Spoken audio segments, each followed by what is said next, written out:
Hi అండి, welcome to Hima Hindi channel. ఈరోజు మీ అందరికీ ఒక చిన్న స్టోరీ చెప్దాం అనుకుంటున్నాను. స్టోరీ మీకు కొత్తగా కాదు, పాతదే అనిపించవచ్చు. ఎందుకంటే చాలామంది పిల్లలు, కొంతమంది పాత వాళ్ళు చదువుకొని ఉండొచ్చు.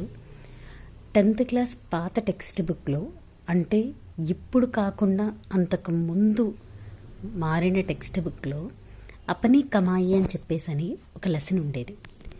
ఈ అపనీ కమాయిలో ఏంటంటే మన సంపాదన. చాలామంది పిల్లలకి సంపాదన అనే విషయం అనగానే దాని మీద సరిగ్గా శ్రద్ధ చూపించరు. ఆ విషయాన్ని చాలా ఆధారంగా తీసుకొని చెప్పడం జరిగింది. ఈ అపనీ కమాయిలో ఏంటంటే ఒక కొడుకు యొక్క బాధ్యత ఎలా ఉండాలి, ఏంటి అనే విషయాన్ని చెప్పాడనమాట. చూడండి, ఒక తండ్రి ఉంటాడు. తను బాగా డబ్బున్న వ్యక్తి, మంచి వ్యాపారం చేసేటటువంటి వాడు. తన డబ్బుకి ఎలాంటి లోటు లేదు. తండ్రి అలా ఉన్న వెంటనే కొడుకు సినిమాలకి, షికార్లకి, స్నేహితులతో ఆడుకోవడానికి, వాళ్లతో ఉండే సంతోషాన్ని వెతుక్కుంటూ వెళ్ళిపోతున్నాడు. తండ్రి కూడా ముసలివాడైపోయాడు. తన బాధ్యతల్ని కొడుక్కి అప్పగించాలనుకున్నాడు. కానీ కొడుకు చూస్తే ఎలా ఉన్నాడు?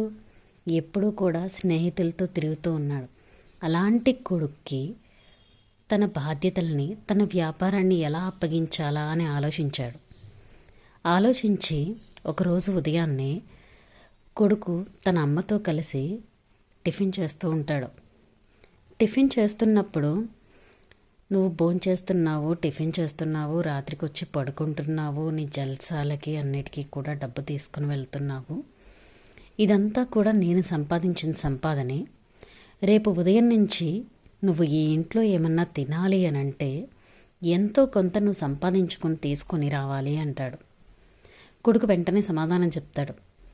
సంపాదించింది మీది అంతా ఉండగా నేను ప్రత్యేకంగా సంపాదించాల్సిన అవసరం ఉందా అని. తండ్రి అంటాడు, ఇది మొత్తం నా కష్టార్జితం, నేను స్వయంగా సంపాదించాను.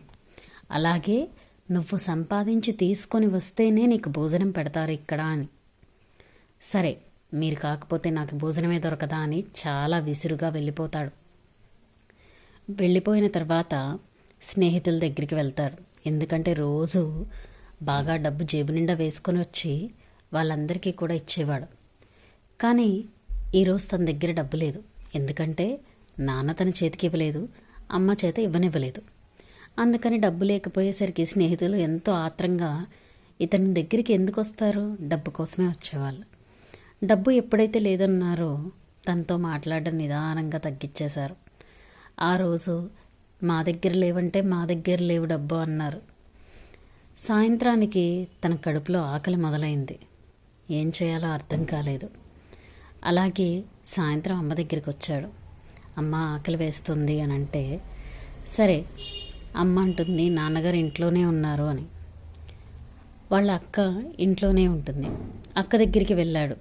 అక్క ఆకలి వేస్తుంది అని అంటే, సరే తన దగ్గర ఉన్నటువంటి బంగారపు నాణాన్ని, తన సింగార్దాన్ అంటారు కదా, మేకప్ కిట్ అంటాం మనం, దాంట్లో నుంచి తీసి ఒక బంగారపు నాణాన్ని ఇస్తుంది. ఇది నాన్నగారికి ఇచ్చేస్తే నీకు భోజనం పెడతారు, తిను అని చెప్పేసి అంటారు. నాన్నగారి దగ్గరికి వెళ్ళి ఆయన మడత కుర్చీలో కూర్చొని ఆలోచిస్తూ ఉంటాడు. బిడ్డ గురించి ఆలోచన తండ్రికి. ఎక్కడికి వెళ్ళాడో, ఏం చేస్తున్నాడో తన మనసులో ఆలోచిస్తున్నాడు, కానీ బయటికి చెప్పడనమాట. ఎప్పుడైతే కొడుకుని చూశాడో మనసులో ఆనందం కలిగింది, కానీ బయటకు మాత్రం చాలా గంభీరంగా ఉన్నాడు. ఎప్పుడు తండ్రి చూడండి గంభీరంగానే ఉంటాడు. తన బాధ, సంతోషం మొత్తం అంతా కూడా తన మనసులోనే ఉంటుంది. ఇక్కడ తన మనసులో అలాగే బాధని, ఆ భయాన్ని, బయట తిన్నాడో తినలేదో అని చెప్పేసి అనే విషయాన్ని అన్నిటినీ కూడా దాచిపెట్టి బయటకి గంభీరంగా అన్నాడు. ఏంటి వచ్చావు?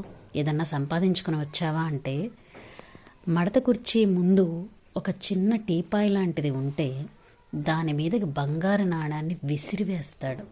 అంటే తండ్రి మొహానికి విసిరినట్టుగా అన్నమాట. విసిరేసి, ఇదిగో ఈరోజు నేను ఇది సంపాదించాను, నాకు భోజనం పెట్టండి అంటాడు. బంగారపు నాణాన్ని సంపాదించడానికి ఎంత సమయం పడుతుందో తెలిసిద్ది కదా. ఎందుకంటే కష్టం విలువ తెలిసినటువంటి తండ్రి వెంటనే ఏం చేస్తాడంటే కొడుకుని, సరే ఈ నాణెం తీసుకుని వెళ్ళి మన పెరట్లో ఉన్న బావిలో పడేయి అంటాడు. తీసుకుని వెళ్ళి సునాయాసంగా పడేస్తాడు. పడేసిన తర్వాత అనిపిస్తుంది తన మనసుకి, అంటే ఇది సంపాదించింది తెచ్చింది కాదు. వెంటనే ఇంట్లో ఉన్న వ్యక్తుల్ని గుర్తు చేసుకుంటాడు. ఒకటి తన భార్య, 2 కూతుర్ని తీసుకొని వెళ్ళి అత్తగారింట్లో వదిలిపెట్టి వస్తాడు మరుసటి రోజు ఉదయాన్నే లేచి. మరుసటి రోజు ఉదయాన్నే ఇక డబ్బిచ్చే అక్క వెళ్ళిపోయింది. నాన్నగారు ఇంట్లో నుంచి ఎప్పుడు వెళ్తారా అని ఎదురు చూశాడు. ఆయన ఇంట్లో నుంచి వెళ్ళిపోగానే తల్లి దగ్గరికి వెళ్ళి బాధపడతాడు. ఎంతైనా తల్లి హృదయం అంటే తల్లి హృదయాన్ని మనం ఎంత బాగా అర్థం చేసుకున్నామో అని అనుకుంటాం, కానీ అర్థం చేసుకోలేం.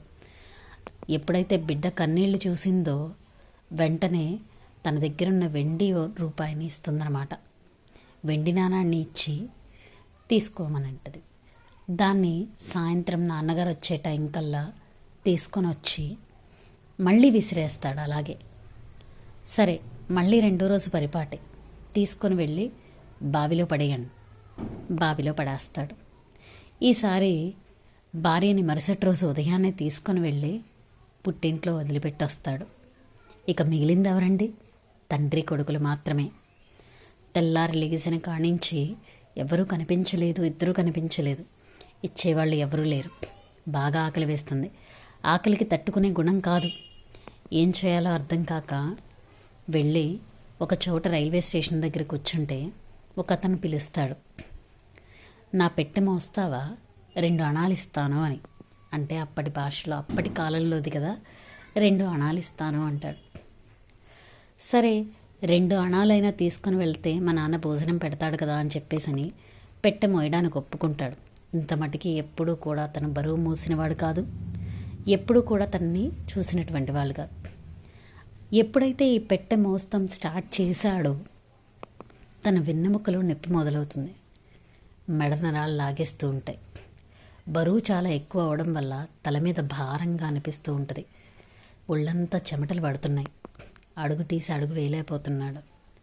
నొప్పి బాగా ఎక్కువగా ఉంది. సహిస్తూ అతన్ని ఎక్కడి వరకు తీసుకురమ్మంటే అక్కడి వరకు తీసుకుని వెళ్ళి ఇచ్చిన తర్వాత 2 అణాలు చేతిలో పెడతాడు.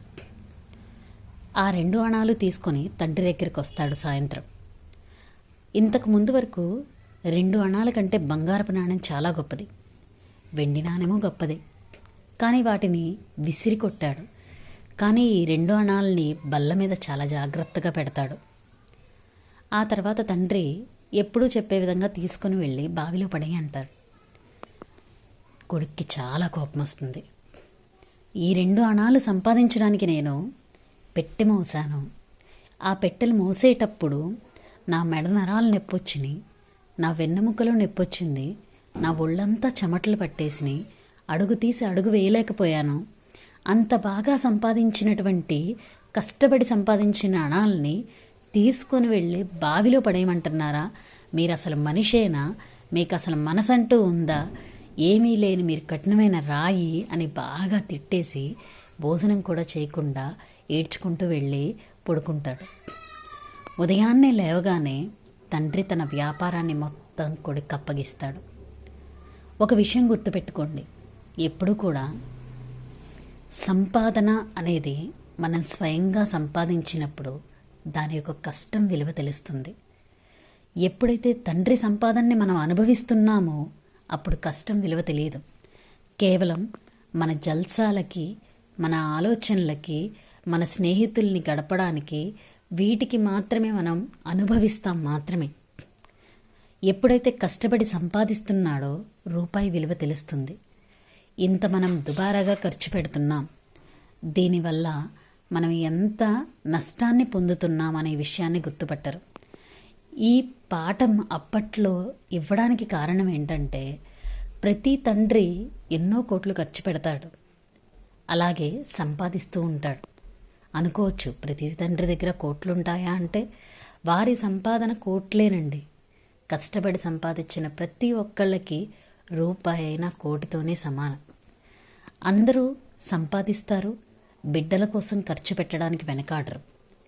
కానీ ఆ బిడ్డ సంపాదన మీద పడకుండా అనుభవం మీద వెళ్ళిపోతూ ఉంటాడు. అంటే తండ్రి యొక్క కష్టాన్ని ఊరికే అనుభవిస్తూ వెళ్ళిపోతూ ఉంటాడు.